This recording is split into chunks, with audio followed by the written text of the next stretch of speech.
Modern wellness feels like a luxury product of the 21st century. We track our sleep cycles on smartwatches, blend adaptogen smoothies, and book silent retreats to align our internal systems.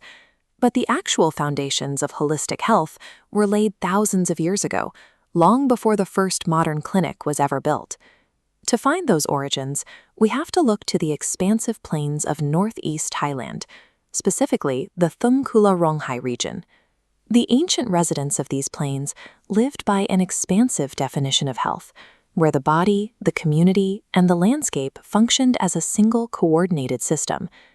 To understand how they thrived in this environment, we have to look past the myths and examine the physical residue they left in the soil. When archaeologists dig down through the soil here, they eventually hit a layer dating back 2,000 to 3,000 years. This is the prehistoric era.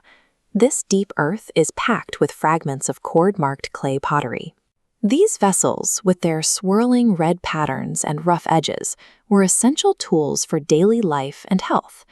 The clay itself contains microscopic traces of rice husks. This proves that these societies had stabilized their food supply through agriculture, moving away from the unpredictability of foraging. We also find evidence of crystalline salt residue. Salt served as an early medical technology. It allowed these communities to preserve nutrition for the off-season, clean physical wounds, and anchor their local spiritual rituals.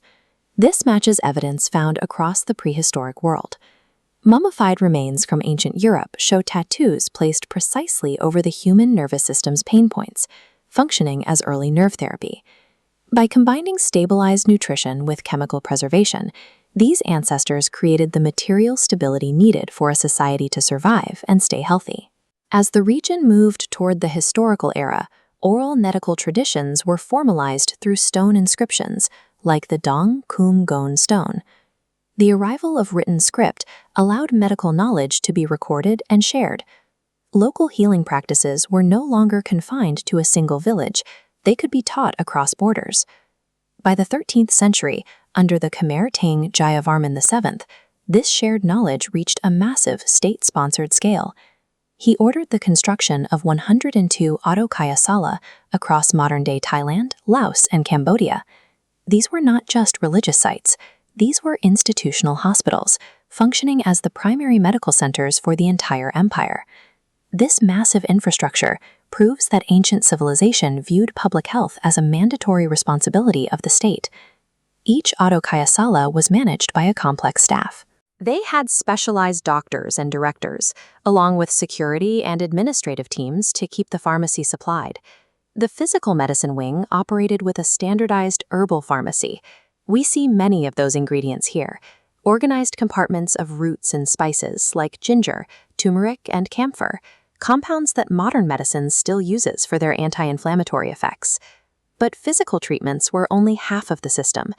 The hospitals integrated Mahayana Buddhist rituals, using chanting and meditation to address the psychological health of the patients. The philosophy was direct.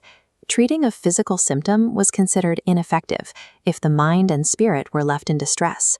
By the time these hospitals were in full operation, ancient physicians were already practicing a form of total care that modern science is only now beginning to fully readopt. When we look at modern traditional Thai medicine or holistic therapies today, we aren't seeing a recent trend. These practices are the direct inheritance of thousands of years of trial, error, and refinement by ancient Southeast Asian societies. They define well-being as the alignment of our physical bodies with our environment, our community, and our beliefs. This stands in sharp contrast to the modern commercialization of wellness, which often treats health as a product to be purchased. The next time you see a new holistic health trend, remember our ancestors established the foundations for living well in the soil beneath our feet.